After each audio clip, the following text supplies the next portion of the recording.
This is episode 26 of the Joyful Movement Show, and today we're chatting about Fitspiration photos, meaning muscle pics or before and after photos, and why they're really anything but inspiring and how they're killing your motivation. So stay tuned. Hi there. Welcome to the Joyful Movement Show. I'm your host, Kim Hagel, mom, recovering dieter, and founder of Radiant Vitality Wellness. As a personal trainer with my own story of body acceptance, I've seen firsthand how diet culture influences the fitness industry and the damage it causes the women I work with, keeping them on the start-stop cycle, struggling to find motivation. It's now my mission to empower women to break free from torturous exercise, restrictive eating, and body shame. Stick with me and I'll help you discover what moves you so that you can tap into that burning motivation deep inside yourself and experience joyful movement, peace with food, and feel confident in your own skin. Are you ready? Let's lace up our runners, pop the earbuds in, and go for a walk while we chat.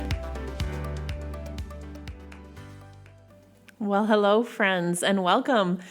Well, I'm not going to lie. This was a challenging episode for me to write. I kind of feel like I'm squaring off against the entire fitness industry on this one. And as someone who's always shied away from confrontation, this is no small feat. But it's just been pressing on my heart for so long to talk about this. So I'm trusting my gut that this message needs to be discussed. So I'm talking about Fitspiration. Those photos of people flexing their muscles or the before and after pictures. And if you have any experience with fitness at all, then you know that they're everywhere.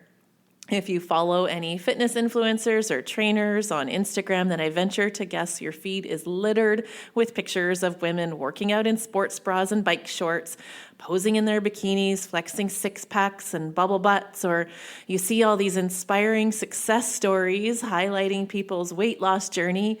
Heck, maybe you've even taken such photos or been a before and after case at one point yourself. I need to talk about this because it's my belief that these kinds of images are not only not inspiring, but are actually killing your motivation to move and perpetuating a negative body image. And I think they're single-handedly the most toxic byproduct of the fitness industry. On that note, if we haven't met before, I'm Kim Hagel, personal trainer, and I am on a mission to help women find the motivation to move consistently and joyfully.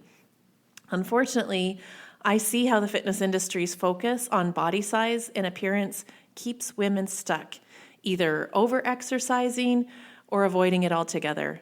And honestly, I think that most of the inspirational, quote, messaging that comes out of the fitness industry is really what's perpetuating the problem. We've talked about messaging before, like no pain, no gain, and be stronger than your excuses, and all the other motivational sayings in other podcast episodes, and how they're anything but motivating. But we have yet to talk about the elephant in the room. The imagery we're seeing from the fitness industry that centers around beautiful, thin, mostly white women radiating happiness and confidence, touting how great they feel and how healthy they are, essentially telling you that you too can feel and look this way if you just do exactly what they do. And this type of imagery might seem inspiring, but I really think it's contributing to a sense of false hope and shame. Rooted in comparison, pictures like these make you believe that this perfect, fit, thin ideal is realistic, achievable, and maintainable for any woman, when in reality, only about 3% of the population actually has the genetic makeup to look this way without extremely restrictive behaviors. Not to mention that what you're seeing, particularly when it comes to before and after photos, isn't even accurate. We know that 95% of people who lose weight will gain it back. That's just a proven fact. So truthfully, there's no such thing as before and after with our bodies. They're constantly in flux. It's just normal. What you're seeing is a point in time, not a true after. So I really want to unpack this today. I want to go behind the Fitspiration photos and explore what's really at the root of this type of marketing. I want to expose what you don't see when you're looking at that woman who seems so inspiring. And I want you to be willing to dig in with me here. I want you to be honest about your feelings and your thoughts about these kinds of photos. As always, I welcome your messages and your comments. This episode especially might stir up some feelings for you, so I'm here to help you process those. Okay, so let's talk about what you don't see behind the before and after. I can actually share some honest insight into this, as back in my early days in the industry, I trained for a fitness photo shoot myself. I had just started out as a trainer, and I wanted to have great photos of my fit body to use in my business branding.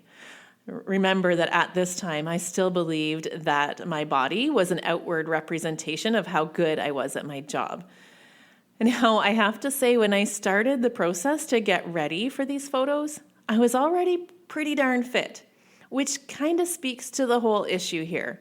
Like, have you ever had the experience where you look back on an old photo of yourself and think you looked good, but knowing that you hated your body at the time the photo was taken? That's kind of what I'm talking about. Like, in hindsight, I was in better shape for my before photo than I am now, which should have been my clue that it wasn't about my body in the first place. But more on that in a little bit. Anyway, training for this after photo was my job.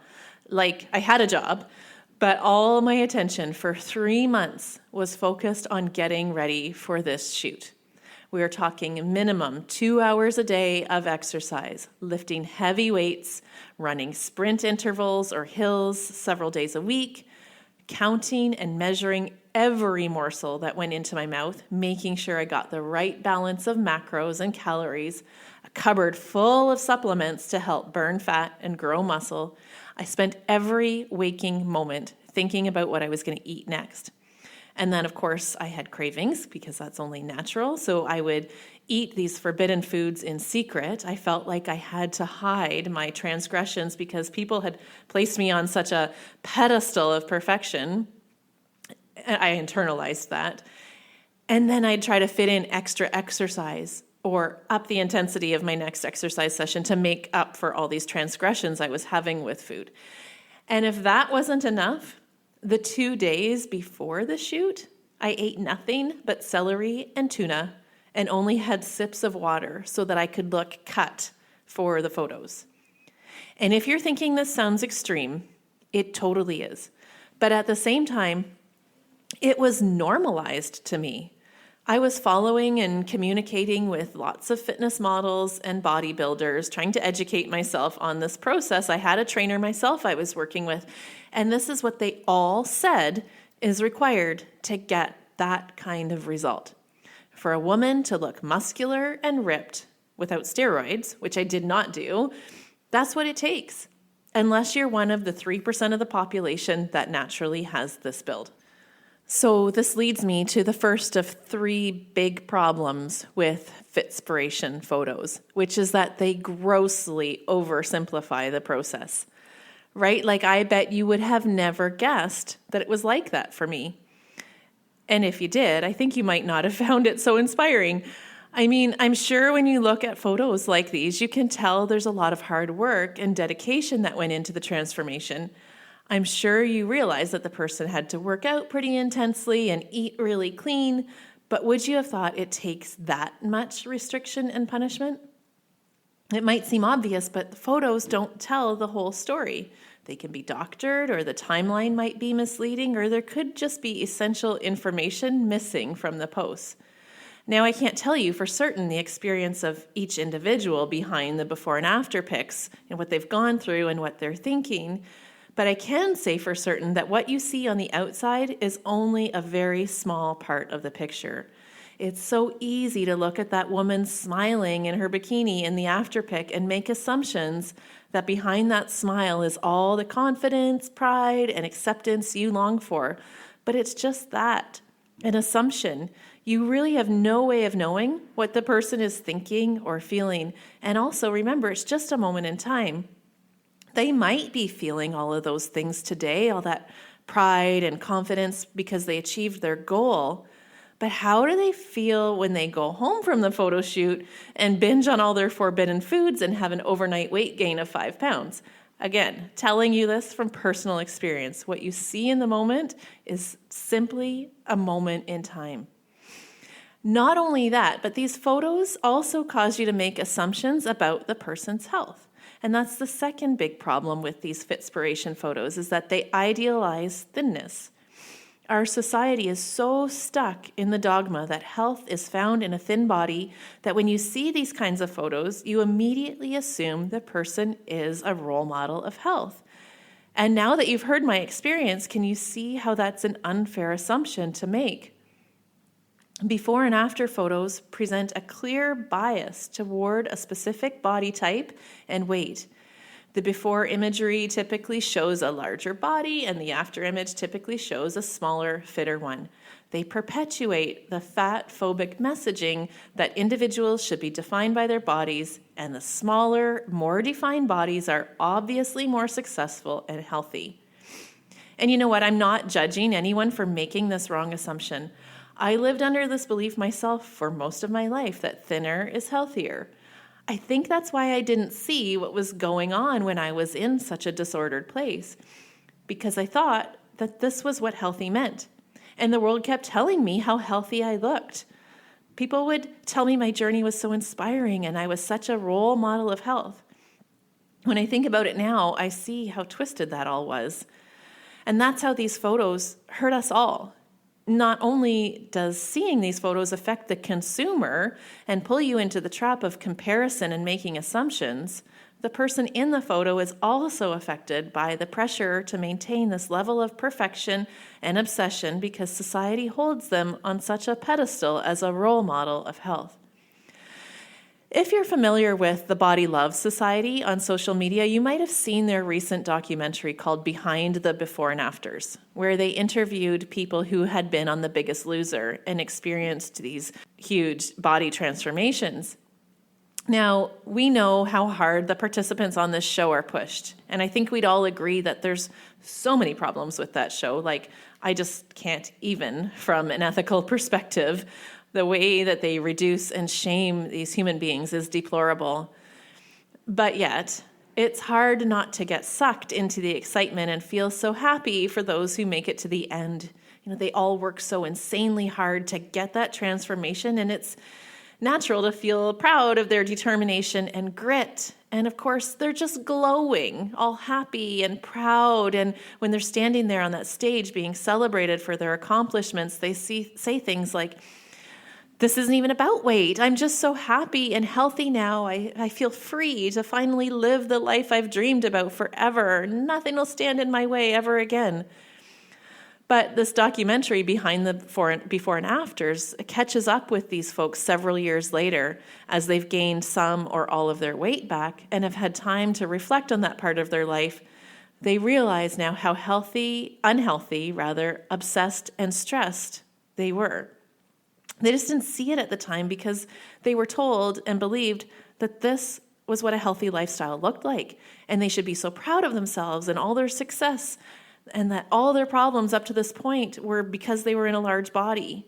They got so much praise and validation, and everyone kept telling them what an inspiration they were. They fully believed that this extreme weight loss was healthy and that their life could now begin. And yes, perhaps there were some improved health markers outside of weight, but could that have been possible without the extreme behaviors and drastic, unsustainable weight loss? Absolutely. And it's encouraging to see that all of them have found their way back to health at a weight that's sustainable to them. See, we fool ourselves into thinking it's all good as long as we're thin. I did. I think that's why I didn't see the obsession, even when I didn't get my period for 9 months, because I was so convinced that I was doing the healthy thing. I was eating so well and exercising all the time, and I had a quote-unquote normal BMI. And everyone kept telling me how healthy I looked. So I guess I knew it was a lot of work. And I think I was even aware that I wasn't any happier, but I took comfort in the idea that at least I was trying to do everything right, and I was prioritizing my health. And it felt good to be validated, I'm not going to lie. It felt nice to get that acceptance and feel like I was helping people by being this role model of health. But I wasn't helping people. I was only creating a deeper divide. My thinness wasn't helping anyone. I was contributing to diet culture's insanely fat-phobic views. I was sending the message that perfect and obsessive, but thin, was healthy. And not only was it not healthy for me, I was contributing to negative health outcomes in those who admired me, encouraging them to try to do the same thing. I was role modeling disordered eating and exercise as the way to get healthy. I feel so much regret for this now, which is why I'm so passionate about this non-diet approach. And that brings me to the final problem with Fitspiration photos, is that they're rooted in comparison, and they force your brain to compare things that are not equal. We compare our body to someone else's body and our struggles to their success without any true knowledge of what they did to get there, or whether or not it was healthy or sustainable. Based on the assumptions we make about the photo, we draw conclusions about ourselves that are rooted in the belief that we're not good enough as we are. Conclusions like, I'm not healthy in this body, I need to try harder, I need to lose weight, I need to be more disciplined. And that's why I have such a huge problem with Fitspiration photos. The whole point of them is to get you to feel inadequate about your body. The goal of these photos is essentially to garner praise for shrinking oneself, and with that, make people who aren't shrinking themselves want to do so. The point is to get you to think that health is defined by how you look, and that fitness is only about aesthetics. Ironically, usually the captions of these photos, the subject will cite all the other benefits that they're experiencing, the non-scale victories, so to speak. And yet, what do we see? We see a thin, chiseled body. So we conclude that the only way to have all the other benefits that they're talking about is to get the thin, chiseled body. So take a breath. This is a lot to take in. And I want you to tune in to what's going on in your mind right now. You might be having a lot of conflicting thoughts, and that's okay. So let's just dig into our thoughts for a second. I want you to question, are you really inspired by these types of images? I can understand how seeing someone's physical transformation can make you think that if they were able to do this, then maybe you can too. I can see how that can make you feel hopeful and seem like inspiration, but let's be clear on what inspiration really is. Inspiration is feeling drawn to do something that lights up your soul. Do pictures like this really light you up inside or motivate you to become a better version of yourself? Or are you assuming that a better version of yourself means a thinner version? Do they give you some sense of hope that maybe you're not destined to be stuck in a body that you hate? Like maybe there's a chance for you after all? Let's be honest, how do you really feel when you look at these photos? I'm going to be bold here and say I don't think looking at these photos is helping you, and the research backs that up. Just briefly, I'll quote a study from 2015 done in Australia that found that looking at Fitspiration photos on Instagram led to worse mood, body dissatisfaction, and lower self-esteem in the women who viewed them. The negative effects of Fitspo images were most pronounced for women with a pre-existing tendency toward body image concerns and or disordered eating, like myself. You know, a lot of us think our best self was or is when we were in our best shape. But I want you to think back to the time in your life when you were in your best shape, air quoted. Be honest, was that your best self? Were you the happiest you've ever been? Did you feel like you were living your life on purpose, free to be the amazing human you are? Did you suddenly find the confidence and self-acceptance you thought you would in your new body? Or were you still comparing yourself to the fitness models, still trying to reach another level of perfection because you still felt insecure and inadequate? I gave the example earlier about looking back on an old photo where you remember hating your body at the time, and now you wish you could just look like that again. That just goes to show that it's not your body that's the problem. How could a body you hated now suddenly be a body you aspire to? It's not your body. It's your body image.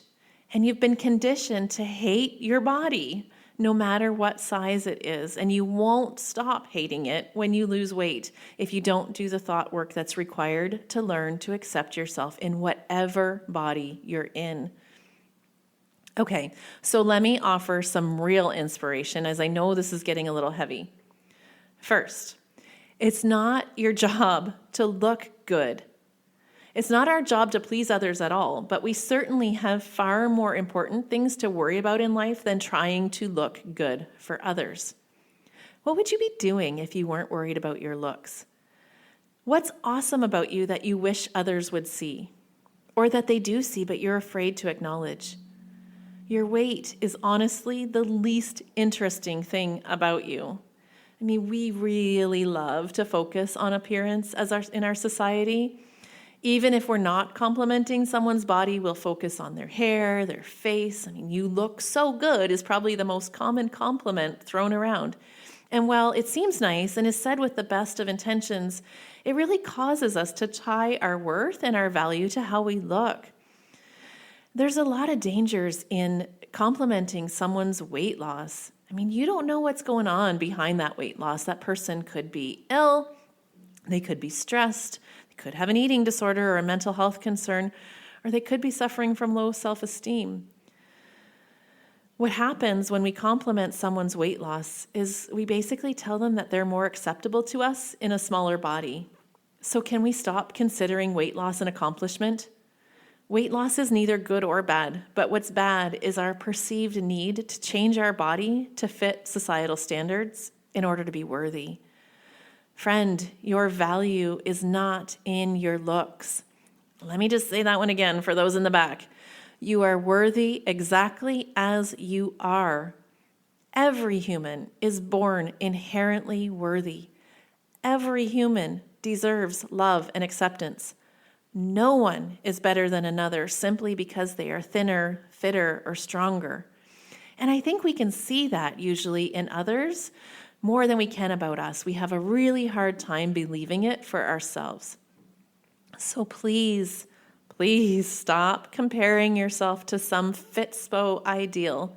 Stop focusing on what you don't like about your body and focus on what you love about your soul. All right, I've given you a lot to think about. I encourage you to dig into these thoughts and consider how you want to move forward with this new awareness. If you think that Fitspo images are indeed contributing to comparison, negative feelings, and poor self-image in yourself, then here's a few strategies that might help you. First, stop complimenting others on their looks. See the heart of the person and compliment that. Right? Like, you're such a great listener. You always make me laugh. I love that you're always there for me when I need someone. You're so funny, right? And then for yourself, make a list of all of your characteristics that make you amazing outside of your appearance. And you can refer to that whenever you feel down about yourself. Another strategy, don't post before and after photos and don't comment on others. If friends do post their photos, share a compliment about their inner beauty, completely body neutral. Something that I found really helpful was to clean up my social media feed. Try and make your social media a body neutral zone by removing accounts that cause you to go into comparison mode. So what I'm talking about are all the body-centric fitness accounts with women in sports bras and bike shorts or posing in bikinis, people who constantly talk about their diets and what they're eating. Just unfollow it. You don't need to see it. Curate a social media feed rather that truly inspires you. So how you do that? Diversify what you're exposed to. Look for accounts that represent people of all sizes, shapes, and abilities. Follow body-positive fitness accounts. I make a point of highlighting accounts like these on my social media stories from time to time, so follow me on Instagram to get some diverse, real-life fitness inspiration. consider getting support from a body image coach like myself or anyone else you resonate to help you get to the root of your struggles with your body. I'm currently accepting applications for women to work with me one-to-one inside my 4-month body acceptance program, Right Body for Me. So if you're feeling ready to break through this for good, then I encourage you to reach out through my website or my DMs to chat about next steps. Okay, my friends, so that's it for today. I knew it was a lot. Feel free to reach out to me if you're struggling to make sense of what you're thinking. I want to thank you for being here and having the courage and willingness to go deep and explore your thoughts about this topic with me. As always, you can stay in touch by following me on Instagram and Facebook at Radiant Vitality Wellness. I'll see you back here next week. In the meantime, here's to your Radiant Vitality. Hey, before you go, I just want to tell you how grateful I am for you. It means the world to me that you're part of our Radiant Vitality community. I've got a free gift for you. Head on over to my website and download The Motivation Secret, the simple mindset shift that will get you off the start-stop cycle for good. The link is in the show notes. And hey, if you enjoy this podcast, the greatest gift you could give me is to leave a review or share this episode with a friend. Your shares and reviews help move our show up the rankings on the podcast directories so that it can be seen by more women just like you who are ready for something different with fitness. Bye for now, friend.